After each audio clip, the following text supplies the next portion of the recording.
Boa noite. Nossa, não avisou. Eu me virar. Boa noite. Ele esperou a gente, um belo professor. Focar. Ó, depois Hoje, mais uma vez, muito obrigado pela presença de todos ao Lar de Bari, ao NAI, para mais uma rodada de estudos, né? E hoje o tema que nós vamos trabalhar é um tema bastante conhecido, sobre o trabalho, a sessão, a reunião mediúnica no lar. Aí eu iniciaria perguntando a vocês: a reunião mediúnica no lar pode ser feita? No lar pode ser feita? Eu acho que não. Ah, você falando no lar, no nosso lar, né? Na casa, na residência. Eu acho que não. Na casa, na residência. Antigamente a gente faria. Antigamente o começo era assim, era clandestino, né? Uma preparação muito boa, porque na verdade você vai atrair tanto os bons espíritos como aqueles que têm necessidade. Então é meio arriscado fazendo lá.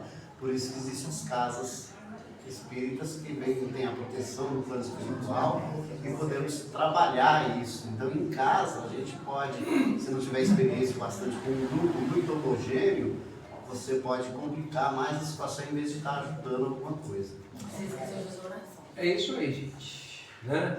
Então nós vamos trabalhar um pouquinho esse tema, que é um tema bastante discutido, bastante desenvolvido nas casas, mas é sempre interessante a gente renovar essa proposta, esse novo conhecimento, né?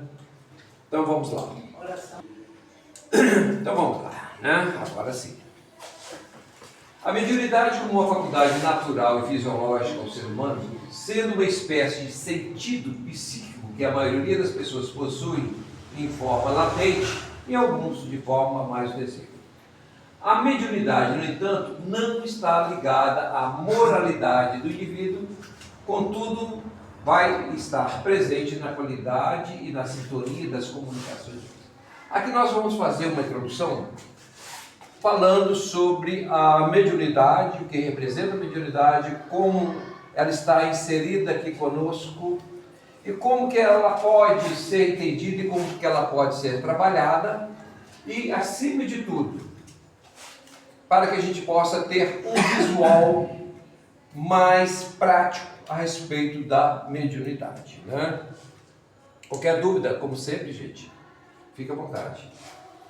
A influência do médium na comunicação é um fator a ser considerado, não sendo o médium um mero intermediário passivo. Isso aqui, esse esclarecimento é muito válido, porque muitas vezes, por falta de conhecimento do médium e das pessoas que estão com o médium numa reunião mediúnica, acredita que aquela transmissão, aquela comunicação, quer seja de forma psicofônica ou através da grafia, é uma comunicação autêntica, 100% do espírito. E na verdade não é. O espírito, ele na verdade, ele é um comunicador que precisa passar pela vibração do médium, e o médium, através da sua sensibilidade, como um tradutor, vai colocar aquela versão do espírito ou no papel, ou através de uma comunicação falada, ou através de uma escrita, de um desenho, de uma poesia, enfim. Muitas vezes a interferência do médium que não tem um conhecimento ou não tem um preparo adequado pode alterar e muito essa comunicação, né? Ele sempre interfere na comunicação, misturando seus próprios pensamentos, emoções e sensações com os do espírito. Então, na verdade, existe esse grau de interação entre o médium e o espírito comunicante. Então, quando você acredita a princípio que existe ali uma transferência de informação 100% do espírito, na verdade, não é bem assim. Que a dúvida, gente. E aí? A importância do estudo e da moralidade para os trabalhos mediúnicos são fundamentais. Por quê? Porque essas duas posições são fundamentais nos trabalhos mediúnicos.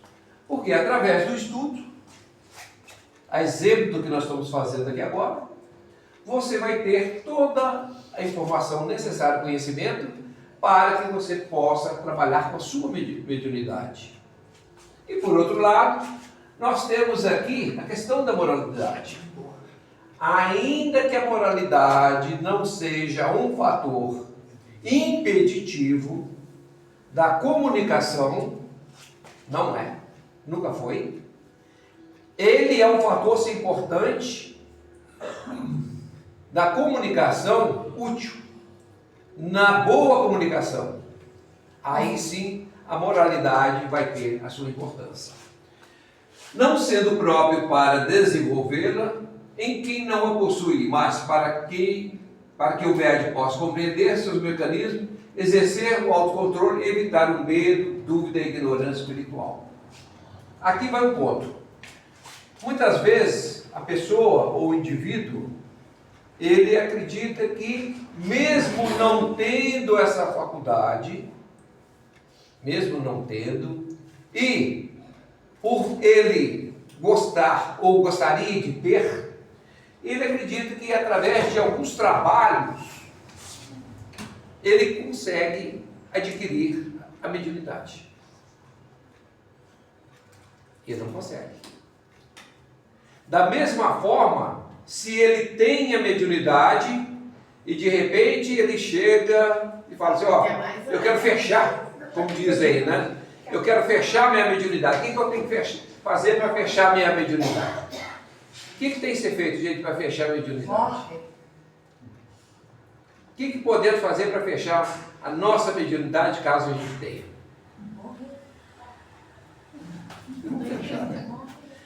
A mediunidade não tem como, né? Ela só bateu um papinho, ó. Chega, já tá bom, já ajudei muita gente. Mas não fecha. Ô, Pedro, mas uma vez, lá em São Paulo, a gente ouviu falar que todos nós somos médiums. Sim. Aí, mas cada um com grau de evolução. Sim. Né? Porque Então, nós todos somos nós espíritos. Ah, ok. E como espíritos, nós temos, né? Isso é inerente ao espírito. Agora, como a mediunidade depende do corpo físico, inclusive hoje, nos estudos que estão sendo feitos, nas pesquisas, inclusive do Alexandre de Almeida, ele, com uma equipe de trabalho, já conseguiu identificar genes de médiuns, né? Conseguiu identificar genes de médiuns. Então, a gente entende que o Anderson tem ali, que é essa, tem aqui também, tem aqui na frente também, que é essa postura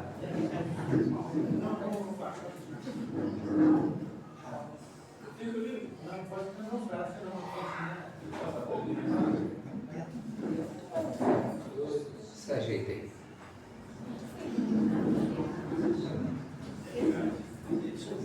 Que essa postura, né, do médium, isso é uma coisa física. Ele traz consigo durante o seu planejamento reencarnatório.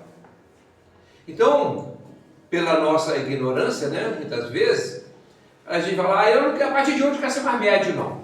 Eu não quero ter mais mediunidade nenhuma. Como se isso fosse possível. Né? Então, o que fazer caso o indivíduo não tenha mediunidade? Primeiro, aceitar. E segundo, o ideal seria que ele pudesse desenvolver essa mediunidade para que ele pudesse ter controle sobre a sua mediunidade. Porque dependendo da mediunidade que a pessoa tiver, muitas vezes ele foge do controle do médium. Ele entra em passividade, em transe mediúnico, aonde não poderia, de uma forma totalmente equivocada, trazendo transtorno para ele e muitas vezes para os familiares. Senhor, Oi. agora vamos supor, todo mundo tem um pouquinho de médio, eu não sou, mas aí eu posso passar a ser? Bom, sim. Nós já tivemos estudos, relatos, pessoas com 70 anos manifestou a sua mediunidade aos 70 anos. Na verdade, eu acho que já Independente, manifesta, quer dizer, ele né? tem, só que não desenvolvia, né? Porque ele traz isso já consigo. De repente a programação dele era para desenvolver isso na realidade. Sabe? Sim, mas ele já tinha no seu organismo físico, né? Através da pineal, através desses genes, que até então já nós não sabíamos, e agora a ciência descobriu, né? São elementos necessários, fundamentais, para que haja essa comunicação, essa interação entre os dois mundos. Na verdade, quando você fala moral mesmo, no corpo físico, porque o espírito precisa desse o comunicador precisa do corpo físico para que ele faça essa comunicação. E, na verdade, tudo isso, além do estudo, da preparação para a mediunidade, você cuidar desse corpo físico, né? Sim, porque ele é o templo do espírito, né? E esse corpo físico, se ele estiver poluído com drogas, com bebidas, com isso aquilo, vai ser muito mais difícil de uma comunicação limpa, né? É quase que impossível, né? Aí eu- Seria quase que impossível, Quase que impossível, né? sem dúvida alguma.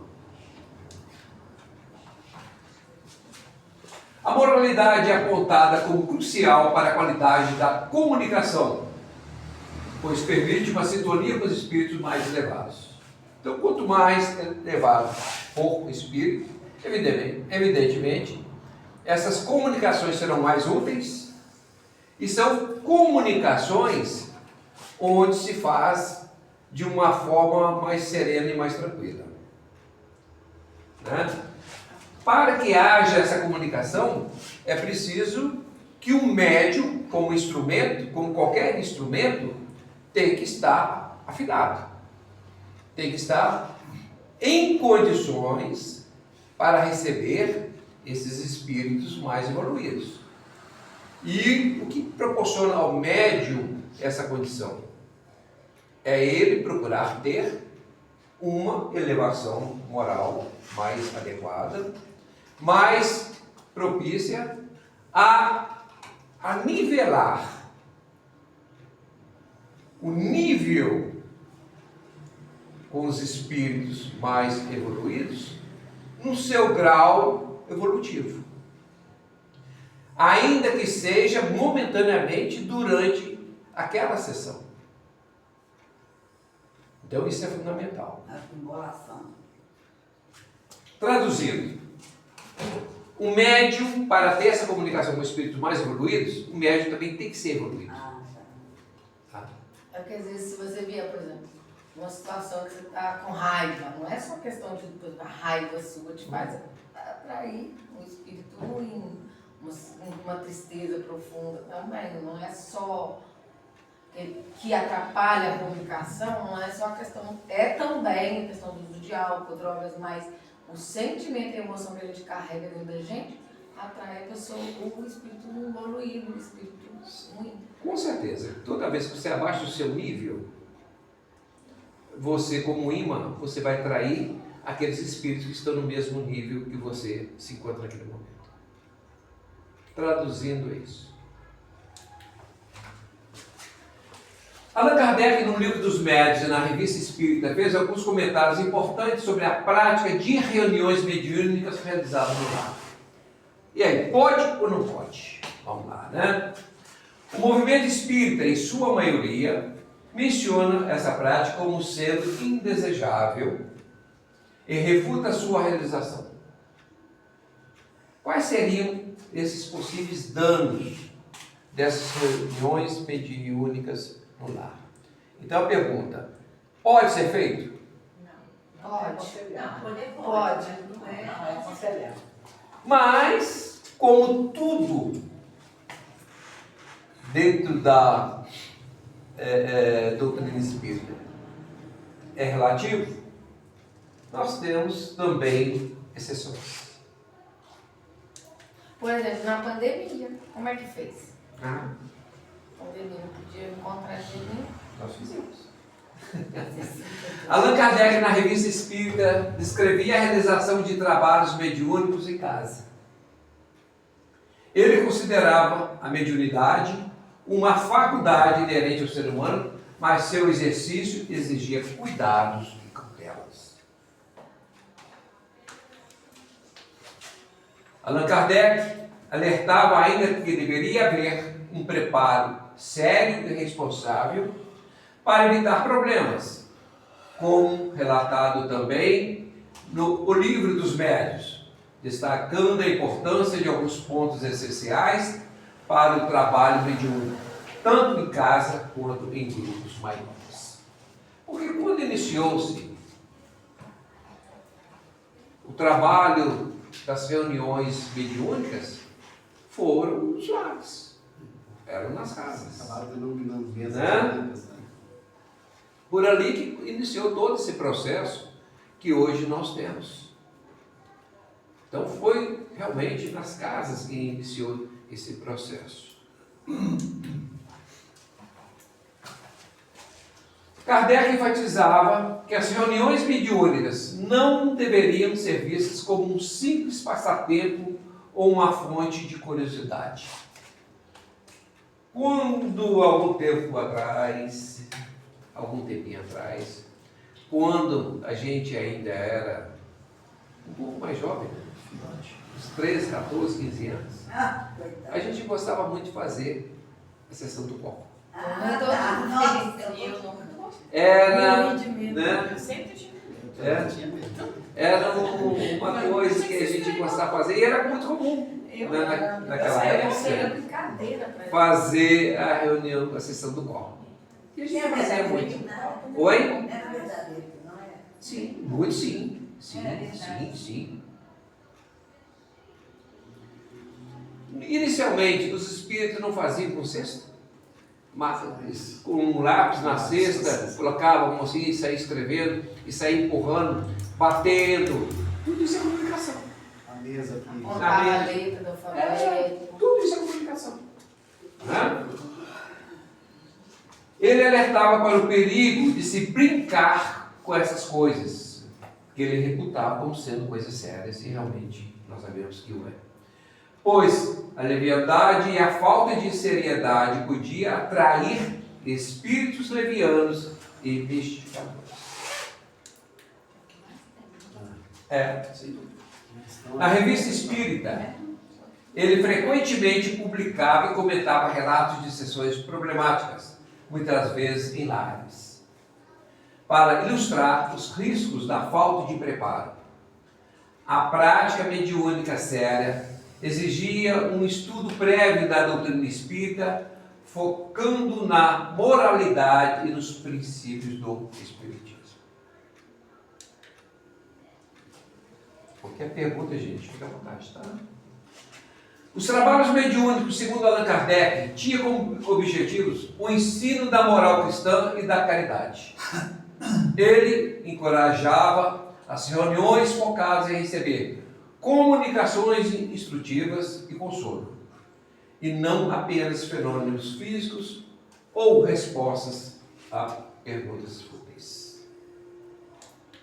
Na verdade, ele se veio por causa daquela curiosidade, né? Ele quer saber uma coisa que não tem nada a ver, né? Então, fica com as perguntas. Mas você sabe que em alguns lugares hoje ainda usa muito essas questões, né? E aí se pega um espírito desses. Sim. Então, eles Brincalhão vão e tudo mais, nada de braçada, né? Allan Kardec não proibiu as reuniões mediúnicas no lar, mas ressaltou os perigos da prática sem o devido estudo e a disciplina. Ou seja, não houve proibição. Mas naquela época também eles não podiam fazer abertamente igual a gente fazia para fazer aqui, né? Não tinha que ser tudo escondido. Quando começou nas casas, porque ainda não havia essa ideia, né, da doutrina espírita. Mas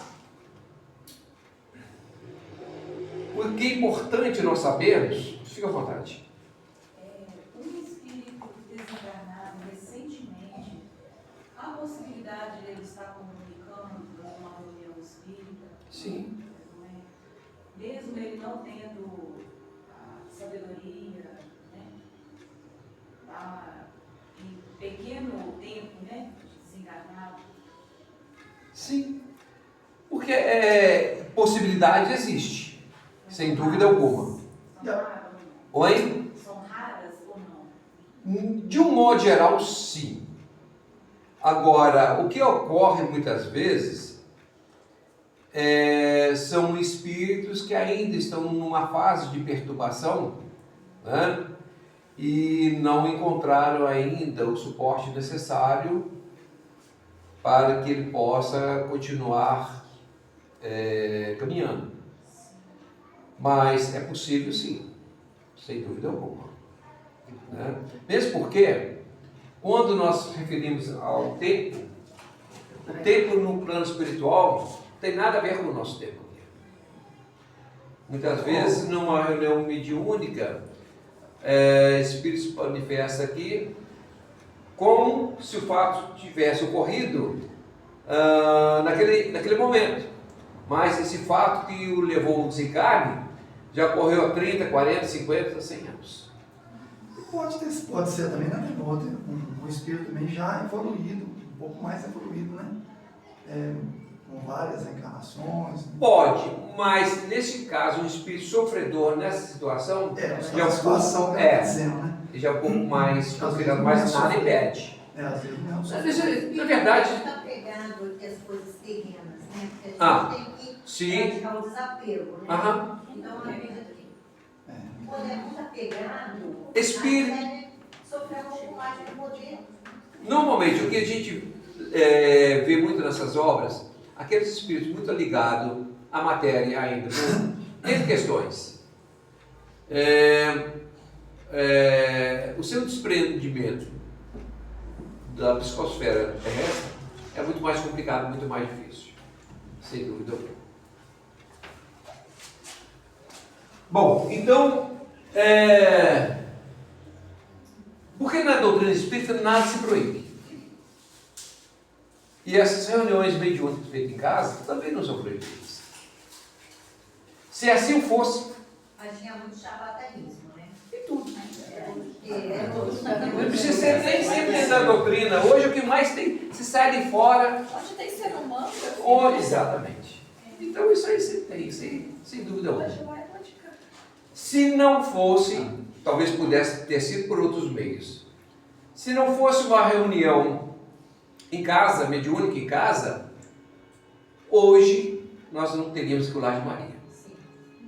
Porque ela veio exatamente de uma reunião em casa há 14 anos atrás, em Belo Horizonte. O que de Belo Horizonte. o que prega a doutrina espírita é a caridade, a bondade e a seriedade.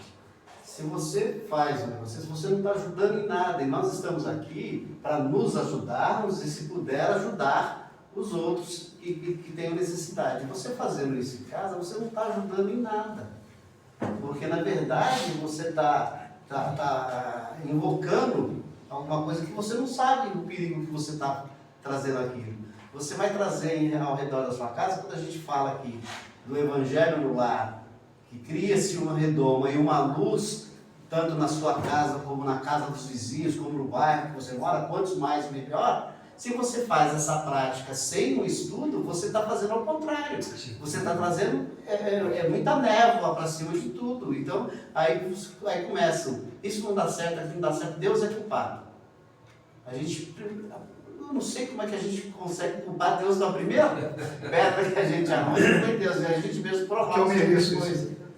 Então, essa é a seriedade que a gente tem que ter com tudo isso. Isso não é uma brincadeira como as crianças faziam a brincadeira do copo, na inocência de tentar alguma coisa. Quando a gente vem para uma casa como o NAI, e a gente tem essa oportunidade desse estudo, desse esclarecimento, é isso que é a evolução. Sem dúvida. E quando o Jorge coloca essa situação, que ele colocou, né, com muita clareza, você vê que não há essa proibição. Não é proibido. A doutrina espírita não proíbe. Só que não deve. A não ser em situações que demanda todo um esforço, um conjunto de pessoas altamente capacitadas em condições de realizar o trabalho. Se acontecer de estar um médium numa situação em casa, tem um médium, aconteceu de alguma situação com o espírito, como é que ele faz nessa hora? Às vezes ele não está conseguindo lidar com isso sozinho. Se ele não consegue lidar sozinho, o que ele tem que fazer é entrar em prece. Você fala se ele necessitando de orientador, qualquer coisa assim? Sim, isso aí nós já participamos várias vezes. A gente vai e trabalha, não foi nenhuma nem duas vezes, fez várias vezes isso. E trabalhamos naquela situação, o médium volta à situação normal, os espíritos são conduzidos, e a gente sugere, orienta a pessoa, o médium, a vir para a casa espírita desenvolver seu trabalho.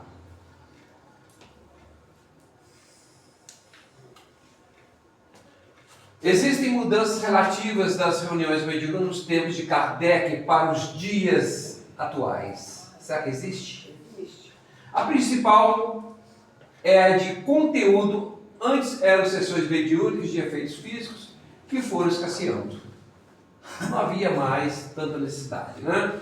Esses fenômenos cumpriram os seus propósitos, o de despertar a curiosidade sobre o mundo espiritual, segundo a doutrina espírita. Então, todo aquele movimento que houve no início das mesas girantes, né? Depois foram ampliando, veio a codificação, né? E hoje nós temos aí várias formas de comunicações. A tendência é que haja uma evolução cada vez mais de forma psíquica, sem dúvida alguma. Em meados do século XIX, o materialismo estava em alta. Esses fenômenos chocantes serviram para atrair a atenção de cientistas, filósofos e do público em geral. Era uma forma de bater a porta, mostrando uma nova realidade. Eu estou aqui, tá, gente? Existe um mundo espiritual semelhante ao de vocês, dos quais é necessário desvendar. Então, o propósito era exatamente esse: despertar esse interesse. Atualmente, estamos em uma fase de transição do foco em manifestações de ordem material para o aprofundamento em estudos e pesquisas no campo científico, acadêmico e do ensino da moral. Então, a gente analisa o que foi a doutrina espírita antes e como que ela está hoje, em que patamares ela está hoje. A gente vê e entende que, sendo a mesma doutrina espírita, hoje ela já ocupa um campo mais direcionado, mais voltado ao psiquismo, ao desenvolvimento do psiquismo e da moral. Tudo precisa ter um começo, né? E para que chamasse a atenção, né, desses que desenvolveram, como Allan Kardec, tinha que ter esses efeitos. Sim, né? para despertar a atenção. Porque Cristo curava fulano ali, curava ciclano ali, mesmo assim ele não era nada. Mesmo com todas as mesmo provas. vendo, olhando, assistindo. Então, o Espiritismo para início de chegar assim, tudo tem uma evolução, hoje nós evoluímos. Hoje nós não precisamos mais desses efeitos físicos para acreditar no mundo espiritual. Né? Sem dúvida alguma. Então tudo tem que ter um começo, né? Essa proposta já foi vencida, né? Sim. A mediunidade de efeitos físicos demandava muita energia dos médios, ectoplasma. Com o avanço dos fenômenos de efeitos intelectuais, como a psicografia, a psicofonia, passaram a ocupar espaço. Estes são mais sutis, sendo a base para a transmissão de conhecimentos, ensinamentos, consolos e orientações morais e princípios do espiritismo. Ou seja, hoje a doutrina espírita já começa a ocupar esse espaço. Neste aspecto, nada mudou, continua prevalecendo a ideia de Allan Kardec, tanto no Livro dos Médiuns como na Revista Espírita, ou seja, as obras básicas continuam sendo as mesmas, fundamentais para todos aqueles que querem e têm intenção de estudar a doutrina espírita. Só que houve, evidentemente, uma evolução. E você tem que transferir também essa evolução, né? A sua prática em grupo e em ambiente familiar é uma das formas mais antigas e eficazes de intercâmbio com o plano espiritual. Sempre houve, sempre, mesmo antes da codificação da doutrina espírita, essas comunicações sempre houve. Só que não sabia que era. Sabia. Só que não tinha ainda esse entendimento filosófico e científico que tem, e moral que tem hoje a doutrina espírita. Segundo a doutrina espírita, a sintonia de corações e pensamentos é o que determina a qualidade de uma reunião mediúnica.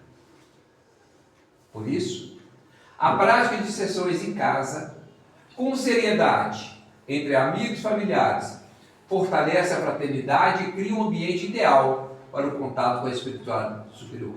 Ou seja, a não é, sintonia, né? Oi? A sintonia, né? Se tem pessoas nesse familiar que realmente não está vibrando em prol Por isso, da coisa, perturba tudo, né? Por isso é que é muito mais fácil trabalhar nas casas Sim. do que você tentando ficar fazendo em casa, né? Sem dúvida alguma. A mediunidade não é apenas uma ferramenta para a comunicação com os desencarnados, mas também uma oportunidade de aprimoramento pessoal. A prática em casa permite que o médium e os participantes desenvolvam a disciplina, a concentração, a humildade e a caridade, características essenciais para o uso responsável da mediunidade. Ou seja, nada impede que um indivíduo que tem um conhecimento de mediunidade, que tem uma vivência de mediunidade, que ele se organize em grupo e faça isso na sua casa ou na casa daqueles que estão ali. Não existe essa proibição. Por quê? Evidentemente, esse grupo vai ser um grupo selecionado, organizado, próprio para fazer essa atividade. O que concluímos é que as reuniões mediúnicas psíquicas no lar não são um retrocesso, mas sim um reflexo da maturidade do movimento espírita. Por quê? Somente vai agora fazer essas reuniões quando o indivíduo detém todas essas informações, todos esses conhecimentos e se sinta seguro e preparado para poder estar fazendo. Elas representam a essência da doutrina, o estudo sério, a prática da caridade e o desenvolvimento do ser em seu próprio ambiente, construindo o progresso moral em todas as esferas da vida. Especificamente no capítulo 29 das reuniões e das sociedades espíritas, no Livro dos Médiuns, Kardec destaca que as reuniões particulares, onde todos se conhecem e se apreciam, criam uma atmosfera homogênea e favorável para o intercâmbio com os bons espíritos. A prática em casa se refere aos modelos das reuniões particulares. Allan Kardec não criou uma casa espírita, no sentido moderno do termo, com a estrutura que conhecemos hoje. Em vez disso, ele fundou uma sociedade formal e estruturada para o estudo e a prática mediúnica. A principal motivação por trás dessa criação foi a necessidade de transformar um fenômeno popular em uma ciência e filosofia sérias. A sociedade que ele fundou em 1858 foi a Sociedade Parisiense de Estudos Espíritas. Essa que ele teve. Então, Allan Kardec, ele não fundou, não criou uma casa espírita nos moldes que nós temos. Ele criou, sim, uma sociedade de estudos. Kardec observou que a mediunidade estava se tornando um passatempo e um espetáculo para o público em geral. Para ele, isso era um grande perigo, como todos nós sabemos que realmente o é. A fundação da sociedade teve como objetivo principal combater frivolidade e a desordem, estabelecendo um método rigoroso para a prática espírita. Então, Allan Kardec, ao verificar que essas situações estavam ocorrendo de uma forma totalmente sem controle, né, sem nenhuma orientação, ele fundou essa sociedade para que pudesse, ali sim, tornar-se um laboratório de desenvolvimento, como realmente hoje nós temos certeza que o que ele fez era plenamente necessário na época. Tanto é assim que a partir dali as outras obras foram agregadas ao Livro dos Espíritos em função desse trabalho feito na sociedade. Ele já estava prevendo, né? Os charlatães, os aproveitadores, aqueles Tudo que isso. se diziam médios E aproveitar da situação, né? Aproveitar da situação. Para Kardec, o Espiritismo não era uma simples crença, mas uma ciência de observação e uma filosofia. Para que fosse levado a sério, ele precisava de um método rigoroso para estabelecer critérios. A sociedade serviu como um laboratório onde ele podia observar e registrar os fenômenos mediúnicos de forma sistemática. A criação da sociedade foi o ponto de partida para a codificação espírita. Kardec recebia e compilava as mensagens dos espíritos, que deu origem ao Livro dos Médiuns e às revistas espíritas. A fundação funcionava como centro de pesquisa que transformou as comunicações isoladas em um corpo doutrinário coeso e lógico. As semelhanças e diferenças entre a sociedade espírita criada por Allan Kardec e as casas espíritas de hoje são um reflexo direto da evolução do espiritismo, tendo um momento de sua criação e pesquisa para um momento de aplicação e disseminação. Então, a princípio, criou-se essa sociedade, né? E, posteriormente, vieram as casas espíritas. E como que surgiram essas casas espíritas? Naquela época, o objetivo maior de Kardec era a pesquisa e a codificação da doutrina.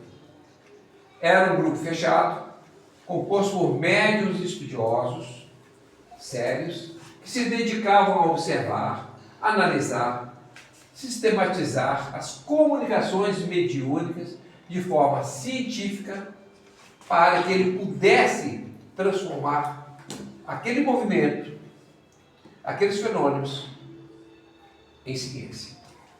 O acesso era restrito e por convite, ou seja, não era permitido nessa sociedade a frequência de pessoas estranhas.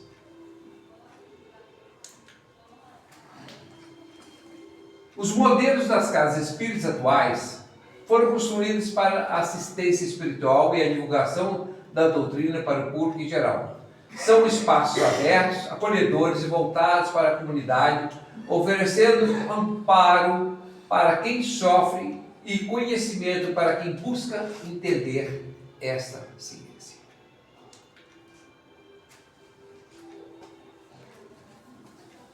São atividades variadas, com reuniões mediúnicas geralmente fechadas e restritas a médiuns.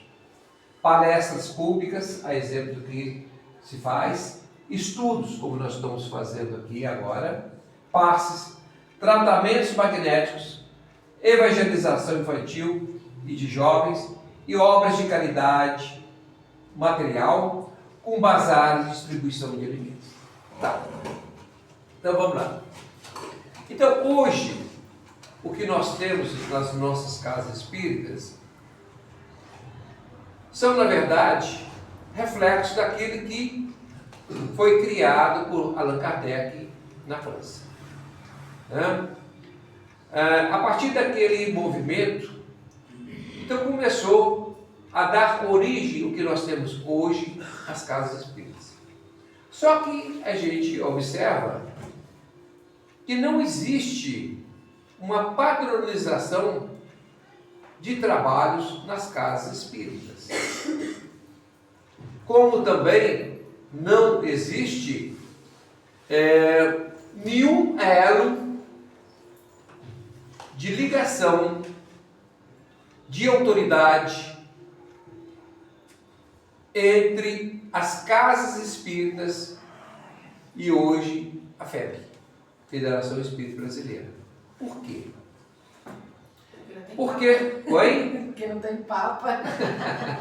Porque não existe essa cadeia, né? Essa cadeia que existe nas religiões, como o catolicismo, como nos evangélicos. Então, as casas espíritas são, na verdade, movimentos que ela não tem necessidade de agregar a outras casas ou outras entidades superiores, porque, na verdade, essas entidades superiores não existem. Então, o que é a FEB? É apenas uma instituição de orientação. Mas ninguém está, nenhuma casa está obrigado a estar ligado à FEB. Né? Não existe hierarquia, né? Não existe. Não existe nenhum tipo de hierarquia. Da mesma forma que não existe também uma padronização para os trabalhos nas casas espíritas. Não existe. No Brasil, a casa espírita passou a tomar essa forma a partir do final do século XIX, com a fundação da Federação Espírita Brasileira, FEB, em 1884. A doutrina espírita, a codificação do Livro dos Espíritos foi em 1857. 1857. Em 1884, então, foi criada a FEB aqui no Brasil, com a ascensão de uma figura marcante, que foi Dr. Bezerra de Menezes. Quem já ouviu falar do Dr. Bezerra de Menezes? Ele veio socorrer muita gente. Né? Então, como ele foi um dos integrantes iniciais da FEB, ele deixou uma marca, a sua marca, nessa instituição. A partir de 1889, com a eleição de Bezerra de Menezes para a presidência da FEB, o espiritismo brasileiro adotou uma nova direção. Bezerra de Menezes, conhecido como médico dos pobres, trouxe uma visão de que a doutrina deveria ser acessível e útil para todos, e não apenas para um grupo seleto de estudiosos.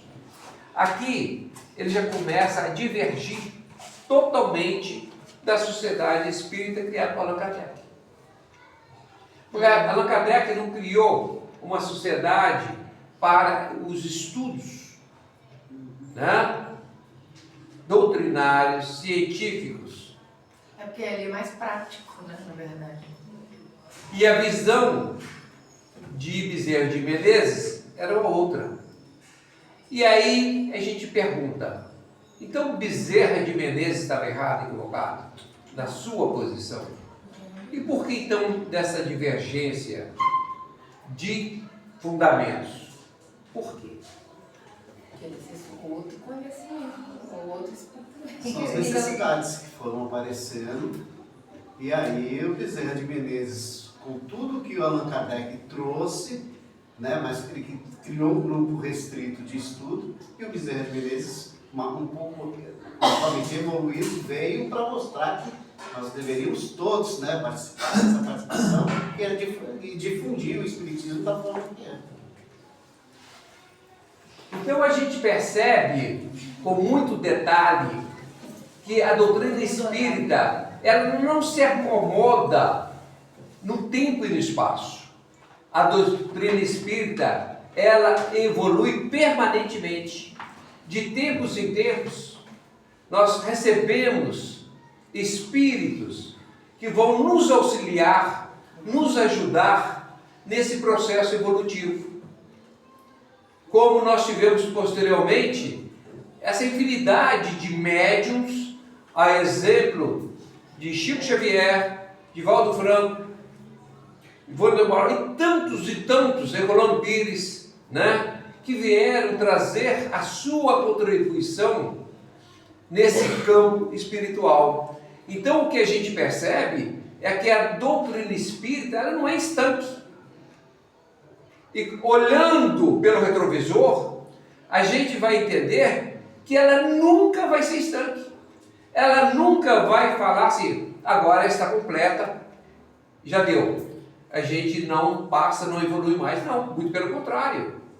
Tanto é assim, hoje, aonde nós estamos mirando a doutrina espírita?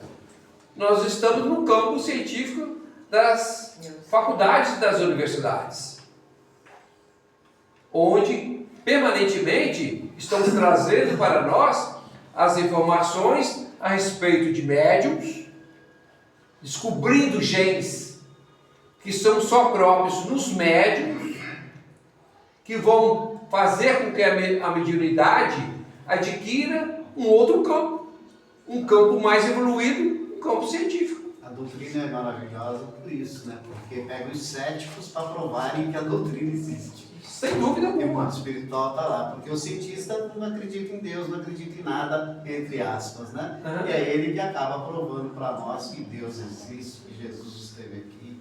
E Sem dúvida alguma. Enquanto na França o espiritismo se mantinha em círculos mais intelectuais de estudo como a Sociedade Kardec, no Brasil ele encontrou um solo fértil para se popularizar e principalmente para se dedicar à caridade e assistência social. O Brasil é foda em tudo, né? Então, É, sim. Nasceu o atendimento fraterno, que não existia, e junto foi consolidada a prática dos passes magnéticos, fluidificação da água, magnetização da água, forma de auxílio e tratamento espiritual. A caridade, antes mais voltada para os espíritos sofredores, se expandiu para a caridade material, com a criação de serviços de ajuda e amparo aos enfermos, pobres e desamparados, uma marca registrada do espiritismo brasileiro. Então aqui, nós vimos que saiu de um campo meramente espiritual para avançar para o campo material, consolidando uma integração entre espírito e matéria. volta ao começo do estudo, que a gente Sim. precisa ter uma matéria conservada, boa, e tudo para Sim. que a gente possa ver essas comunicações. Então, quer dizer, que eles aliaram tudo, então nós temos que cuidar da matéria também. Principalmente para que a gente possa atender aos princípios do espírito da alma. Antenor, não sei, pode ser besteira, mas, por exemplo, igual ontem tinha uma professora passando mal lá na escola, ela falou assim, Camila, eu vou lá na igreja tal, que lá tem um atendimento espiritual, e é reiki, e é tudo que a gente quer, por exemplo, é oferecido aqui, é oferecido também na igreja, que só se dá outro nome, mas na verdade, sim, com na certeza. igreja, ela vai Você dá o nome que você todo quiser, né? tratamento. Mas você dá o nome de Deus do jeito que quiser. Na verdade tem tudo. Hoje, a forma mais comum de se praticar o espiritismo em todo o mundo é através de centros que combinam estudo doutrinário com atividade de caridade e acolhimento, seguindo o padrão estabelecido no Brasil por figuras como Bezerra de Menezes. Então, Bezerra de Menezes deixou a sua marca não só no Brasil, como também uma referência mundial. O modelo brasileiro se tornou a referência global por ser mais abrangente e prático. Ele não se restringe a ser um espaço de estudo para poucos, mas sim um centro de serviço e acolhimento para a comunidade indistintamente. A combinação de palestras públicas, estudos, paz, água frutificada, atendimento fraterno e atividade de caridade responde a uma necessidade humana de amparo espiritual e material, o que difere do modelo original de Kardec, mais voltado à pesquisa. Isso, de forma alguma, vai tirar todo o mérito de Allan Kardec e o início da doutrina espírita. Apenas nós temos que entender que cada momento tem seu tempo evolutivo.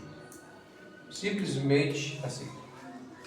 A medicina alternativa, que eu já fui na medicina alternativa, eles usam pêndulo, eles recebem, eles têm mediunidade, né, para poder te receitar as gotinhas, os medicamentos. Sim. Não, eu estou perguntando porque a medicina alternativa aqui na Igreja do Rosário, eu já fui lá e é dentro da igreja. Sim.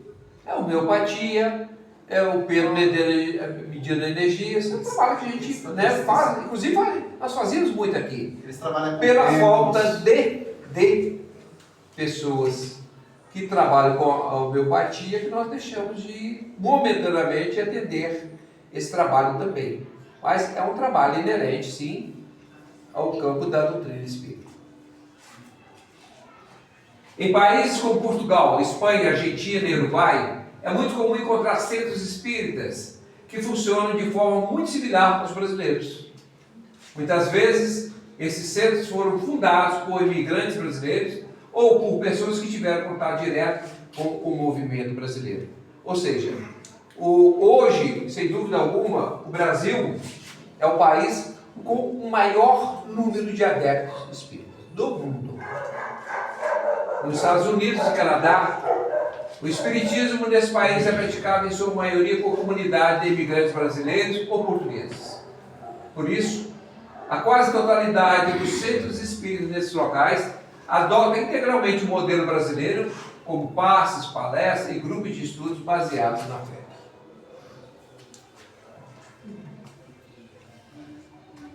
Na França e em outros países europeus, a situação é um pouco diferente ainda. Como o berço do espiritismo, a França e alguns países vizinhos mantêm grupos de estudos mais próximos do modelo original de Kardec. As reuniões são focadas em estudo e pesquisa, um centro de assistência pública com a mesma dinâmica brasileira é menos comum.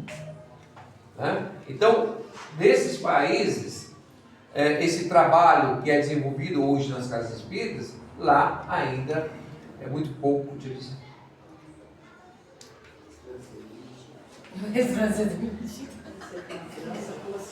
Eu acho que é necessário ter dos dois jeitos, senão a gente não evolui. Tem que ter alguém para estudar, igual na universidade, tem prática, treinar estudo.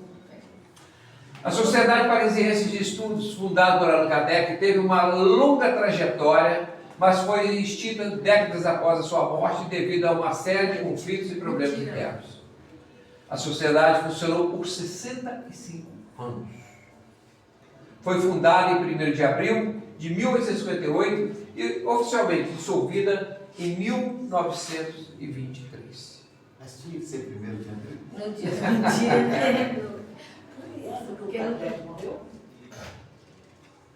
Eu não sei se foi o nascimento dele ou se foi... eu não sei se foi o nascimento da morte 1º de abril.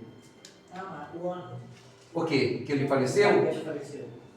Em 1868, você sabe?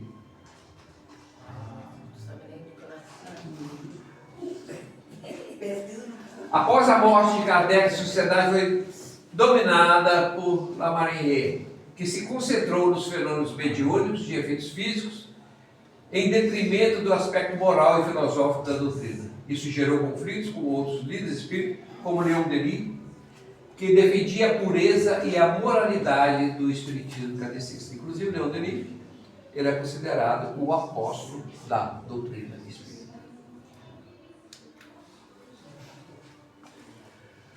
Com a doutrina já estabelecida, a necessidade de um centro de pesquisa único não era mais importante.